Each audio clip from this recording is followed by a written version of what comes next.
The stone floor of the fourth-floor corridor was cold, but Barnaby Finch could barely feel it through the searing, white-hot agony radiating from his left shin. It was shattered.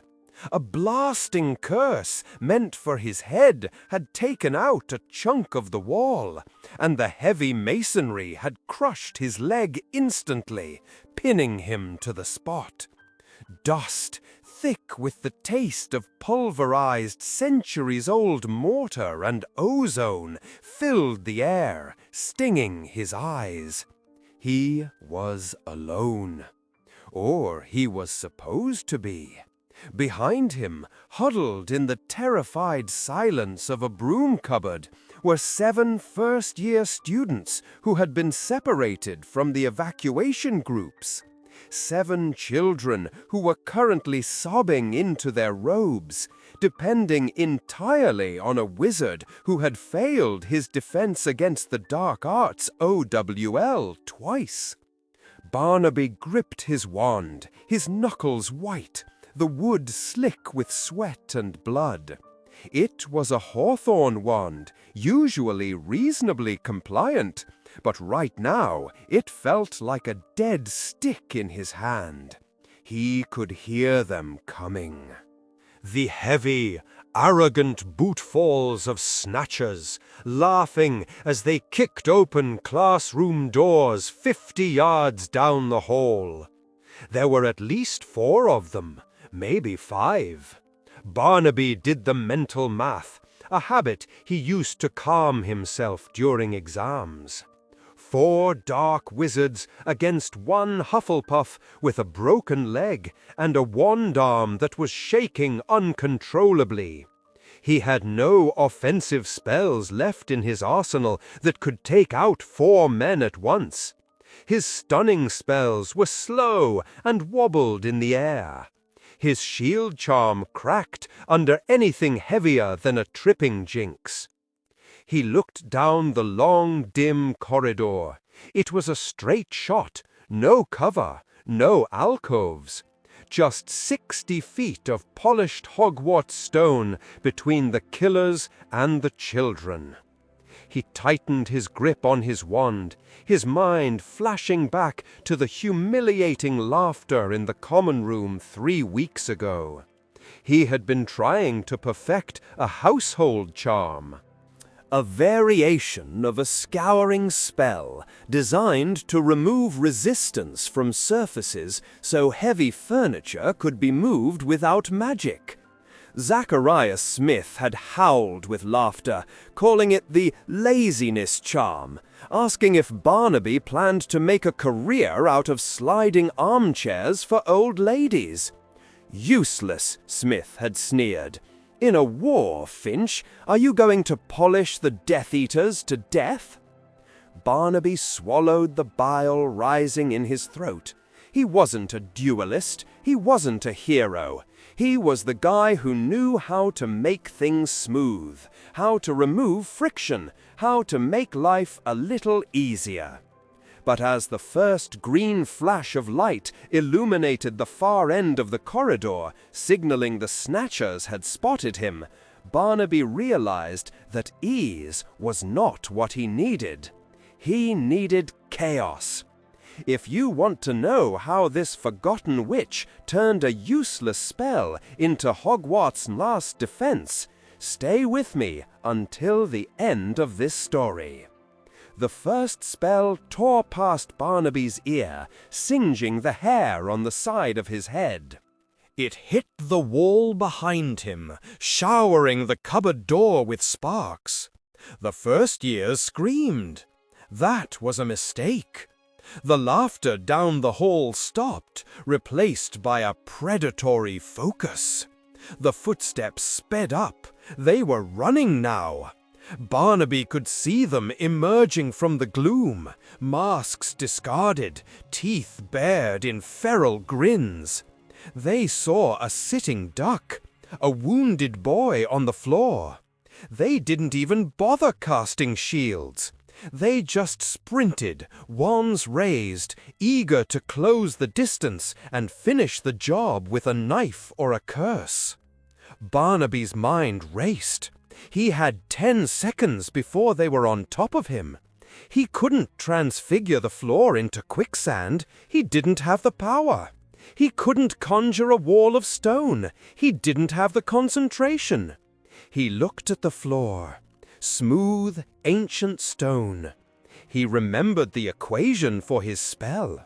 It wasn't about creating ice. Ice has texture. Ice has grit. His spell was absolute. It was the removal of the coefficient of friction to 0. It was a violation of physics that only magic could achieve. The lead snatcher was 30 yards away, a big man, heavy set, moving with the momentum of a freight train. Flanking him were 3 others, spread out to block any escape. Barnaby pointed his wand not at them, but at the floor directly in front of their feet. He didn't yell the incantation. He whispered it, pouring every ounce of his fear, his humiliation, and his desperation into the movement. Frictio nullus. The effect was invisible. There was no flash of light, no bang, but the result was instantaneous and violent. The moment the lead snatcher's heavy boot hit the enchanted patch of stone, the world broke. Normally, when you run, your foot pushes back against the ground to propel you forward. But there was nothing to push against. The friction was gone. The man's foot shot backward with terrifying speed, faster than his body could comprehend. Because he was sprinting, his upper body was still traveling forward at full velocity, but his legs had simply ceased to exist as supports. He didn't fall. He rotated.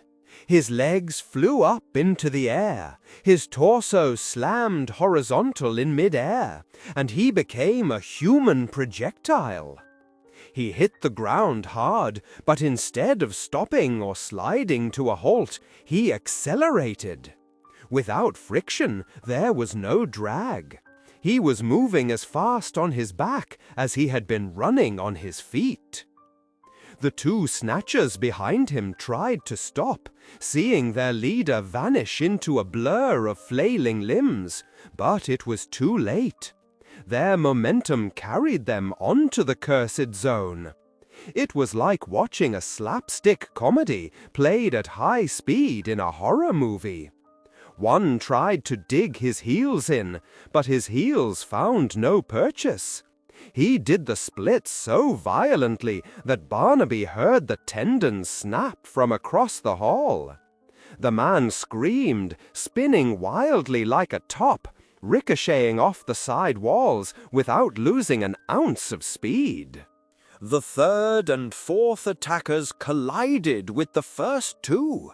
It was a tangle of limbs, robes, and loose wands. They were sliding toward Barnaby like a rock slide, a mass of confused, terrified killers who had suddenly lost the ability to control their own bodies. If this forgotten legend of Hogwarts is already touching your heart, and you would like to help keep these stories alive, you can support the channel by clicking the thanks button below the video.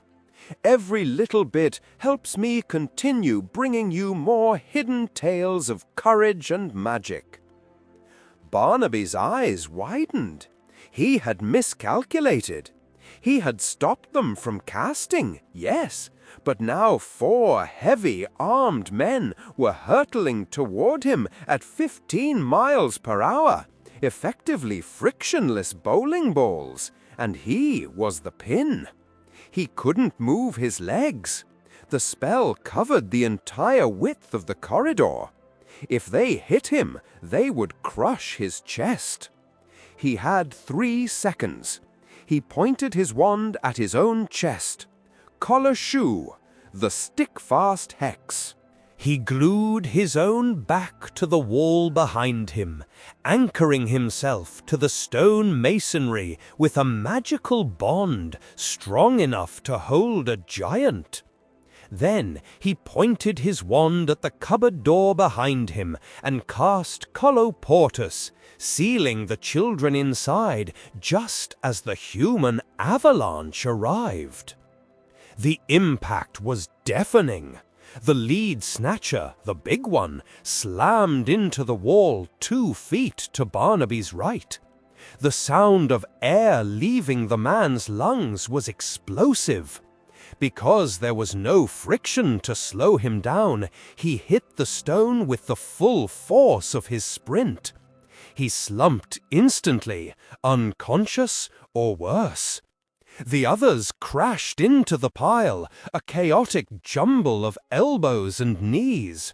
One of them, the one with the torn tendons, was shrieking, clawing at the smooth stone, trying to find a grip that didn't exist. His fingernails scrabbled uselessly on the enchanted floor.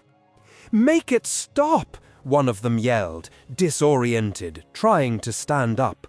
But you can't stand up on a frictionless surface. Every time he tried to push himself up, his hands slid out from under him and his face smashed back into the stone. It was a nightmare of physics. They were trapped in a 2-dimensional plane, unable to generate the leverage to rise. Barnaby, pinned to the wall by his own sticking charm, leveled his wand. His hand wasn't shaking anymore. The odds had changed. It wasn't 4 dark wizards against a cripple. It was 1 wizard with an anchor against 4 men drowning on dry land. "Drop the wands," Barnaby said. His voice was raspy, dry as dust. "Drop them, or I slide you out the window." The window at the end of the hall was broken, a jagged hole looking out over a 100-foot drop to the viaduct courtyard. The spell on the floor extended all the way to the ledge. The threat was real.